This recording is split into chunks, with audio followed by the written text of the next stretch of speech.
শ্বশুর বাড়ি যায় দেখে বাগুন করা, আর কপালে জোটে না গোস্তের পরা, সেটি হলো সর্বহারা।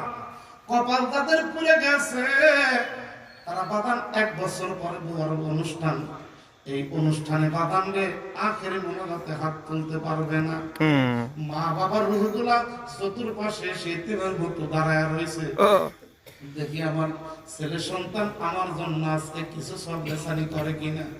আজকে যদি মায়ের জন্য বাবার জন্য কিছু সবলেসানি করতে পারেন, বাবারে দেখেন মা আর বাবার কি দোয়া আপনার জীবিত অবস্থায় লাইগা যায়।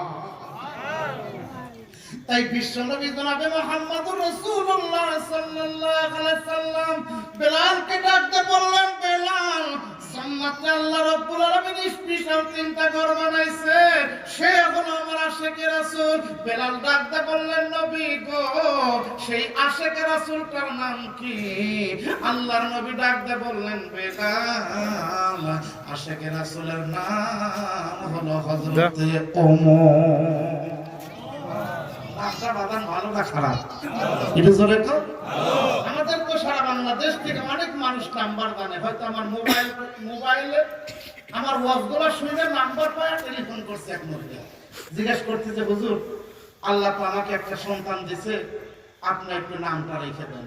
আমি বললাম যে আম্মু, সন্তানটা ছেলে হয়েছে না মেয়ে হয়েছে? বলে মেয়ের সন্তান হয়েছে। বললাম যে তাহলে তোমার মেয়ের নাম রাখলাম আমি সুমাইয়া। সুবহানাল্লাহ। কয় হুজুর, এটা তো ওল্ড মডেল হইল। ওল্ড মডেল মানে হুজুর পুরানো নাম সুমাইয়া, এর চেয়ে একটু মডেলিং নাম রাখা যায় না? বলে মডেলিং নামের ভিতরে এই নামগুলো অত্যন্ত ভালো নাম, এই নামগুলো রাখলে ভালো। তাহলে আপনার সন্তানের নাম রাখে, মেয়েটার নাম রাখলাম আয়েশা। কয় হুজুর, এটাও ওল্ড মডেল। আমি দেখলাম তো পরিস্থিতি খারাপ, জিজ্ঞেস করলাম, মা আপনি কি কোনো নাম চয়েস করছেন? কয় জি হুজুর, দেখেন তো নামটা কেমন হয়। বলে কি নাম? কয় হুজুর, আমার সন্তানের নাম রাখছে আমি বন্যা। বললাম এত ভয়াবহ কান্না, কথা কয় না। আজকে মুসলমান সন্তানের নাম রাখে ইংরেজদের নামের সাথে মিলাইয়া, আজকে মুসলমানের সন্তানের নাম রাখে পপি, তার অর্থ হলো কুত্তা। মুসলমান বুঝতে পারে না নামের অর্থ, ইংরেজদের নামের সাথে মুসলমানের নাম মিলায় রাখে। কথা কোন ঠিক কিনা? নামের কথা মনে হয় বাবা, একটা গল্প মনে হয়ে গেল, 1 মিনিটে কি বলে দেব? বলেন। বলবো বাবা? হ্যাঁ বলেন। এক বেচারা 4টা সন্তান, বড় সন্তানের নাম রাখছে পচা, দ্বিতীয় সন্তানের নাম রাখছে বাসি, তৃতীয় সন্তানের নাম রাখছে গন্ধ, 4 নম্বর সন্তানের নাম রাখছে মইতে। কোরআন হাদিসের নাম বাবা। কথা কোন? কথা কোন? ভদ্রলোক ইংল্যান্ডে থাকে, 10,000 টাকা পাঠাইছে বন্ধুর মাধ্যমে, টাকা 10,000 নিয়ে গ্রামের বাড়িতে আসছে। এসে বললেন, ভাই আপনার ভয়ঙ্কর বন্ধু, টাকা 10,000 নেন, যদি খাবার কিছু থাকে আমারে দেন, ইংল্যান্ডে থেকে পাঠাইছে। বলে এত তাড়াতাড়ি আপনাকে যাইতে দিব? আর আপনাকে কি যাইতে খাইতে দিব? আপনি একটু বসুন, ভালো মন্দ তৈরি করে খান, তারপরে যান। বললেন, ভাই আপাতত যা আছে তাই দেন, কারণ ক্ষুধা পেটে পান্তা ভাত আর কাঁচা মরিচ বড় মজা, আর ভরা পেটে কলিজা গুণা করে দিলে মজা লাগে না। ডাক্তার কয়, ভাই জান একটু অপেক্ষা করেন, আমি ভালো মন্দ তৈরি করি, খান তারপরে যান। বললেন, ভাই মাপ চাই, আপাতত যা আছে তাই দেন। ভদ্রলোকের 4টা সন্তানের বড় সন্তানের ডাক দিয়েছে, পচা ভাত আন। মনে মনে চিন্তা করে, কই কি যাইতে খাইতেছে, আসলে ভাত পচা না, নাম পচা।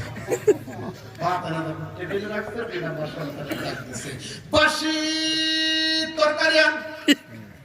খাইছে মানে পচা ভাত, পচা ভাত, বাসি তরকারি। তরকারি যখন রাখছে, 3 নম্বর সন্তানের ডাক দিয়েছে, গন্ধ ডাল আন। খাইছে মানে পচা ভাত, বাসি তরকারি, গন্ধ ডাল। যদি খাইতালি পরিস্থিতি ভয়াবহ, খট করে হাত ধরে বলতেছে, ভাই এমনি বলছি খাবো না।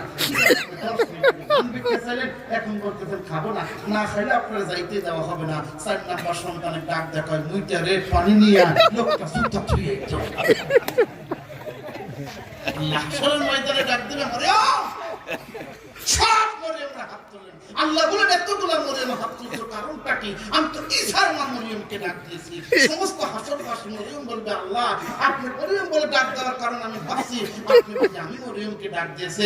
তবে আজকে হাসরের ময়দানে যতগুলা মরিয়ম হাত তুলছ, ঈসার মা মরিয়মের খাতিরে তামাম মরিয়মের জীবনের গুনাহ গুনাহ মাফ করে দিলেন। সন্তান যখন দুনিয়াতে আসবে ডান কানে আযান দিবেন, বাম কানে ইকামত দিবেন, সুন্দর দেখে নাম রাখবেন। এটা পিতা মাতার দায়িত্ব এবং কর্তব্য। মুসলমান ভাইরা সন্তান ঘরের ভিতরের বাহিরে মুন্সি দাওয়াত দিতে আযান দিতেছে, আল্লাহু আকবার আল্লাহু আকবার। কথা কয় না? ডান কানে আযান দেওয়া লাগবে, বাম কানে ইকামত দেওয়া লাগবে। মুসলমান ভাইরা রে, এই আযানটা দিলাম বাজানটা গ্রামের মুন্সি দাওয়াত দিয়ে আযান দেন, সেই আযান যদি বাজানদের আলোচনা শেষ করে আয়াত আর হাদিসের আলোচনা শুরু করছি, আলোচনা বাজানদের শেষ করতে পারলে আমি আপনাদের নেক দোয়া 7টা দেশের আযান দিতে পারি। ধরে বলেন কয় দেশ? প্রথমে হলো বাংলাদেশ, এরপরে হলো বাজানদের ইরাক, এরপরে হলো ইরান, এরপরে হলো সাউথ আফ্রিকা, এরপরে হলো মক্কা, এরপরে হলো মদিনা, তারপরে বাদাম রে 7 নাম্বার হলো আমাদের গ্রামের মুন্সির আযান। কয় দেশে? জোরে কান শুনলেন? একটু দেওয়া একটু অপেক্ষা করা লাগবে। আল্লাহ যদি বাঁচায় রাখে ইনশাআল্লাহ 7 দেশের আযান আমি আপনাদের কাছে করে দেব। আযানের কথা মনে হয় হঠাৎ করে গেছে। আমি যদি আপনারা শুনতে চান তাহলে শোনাবো, যদি না শুনতে চান জোর করে শোনাবো না। হযরত ওমরের মুখ দিয়ে বাদান রে হাসি ফুটে গেছে। কথা মনে আছে তো? ওমর টানে বসে রয়েছে বাদান, ওসমান বিন নুরাইন